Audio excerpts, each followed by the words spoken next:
नैना अपनी माँ मीरा के साथ अपने घर के छत पर बैठी थी। आज करवा चौथ था और ये नैना का पहला व्रत था। शादी के बाद वो थोड़ी परेशान थी क्योंकि उसके दोस्तों ने इस व्रत को पुराण और अप्रासंगिक बताया था। माँ, आप सच में हर साल ये व्रत रखती हो? चांद देखकर सिर्फ इसे खाना क्यों? मीरा अपनी बेटी की तरफ देखती हुई मुस्कुराई। जब मैं तुम्हारी उम्र की थी मुझे भी ऐसा ही लगता था, उसने कहा।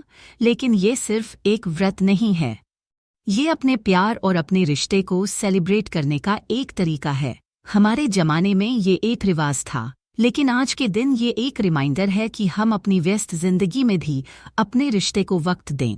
नैना ने थोड़ा सोचा, फिर बोला, लेकिन ये चांद का क्या कनेक्शन है? तुमने कभी बताया नहीं। मीरा ने कहा, अच्छा तो ये बात है, तुम चांद को पागल कहते हो, पर एक वक्त था जब चांद को सब कुछ समझ आता था। रोशनी, उम्मीद, प्यार।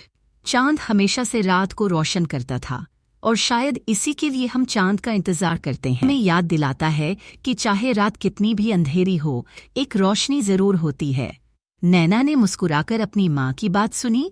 उसे थोड़ा समझने लगा था कि ये रस्म और रिवाज सिर्फ औपचारिकताएं नहीं थीं, बल्कि उन्हें एक गहरा मतलब छुपाया था। तो ये व्रत सिर्फ एक रस्म नहीं है? नैना ने पूछा। मीरा ने प्यार से उसका हाथ पकड़कर कहा, नहीं बेटा, ये रिश्ते को और मजबूत बनाने का एक तरीका है।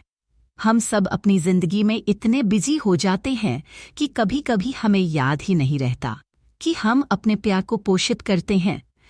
चांद सिर्फ एक बहाना है, असल चीज तो अपने पार्टनर के लिए वक्त निकालना और उनके साथ एक पल जीना है। नैना ने चांद की तरफ देखा, जो धीरे धीरे आसमान में उभर रहा था।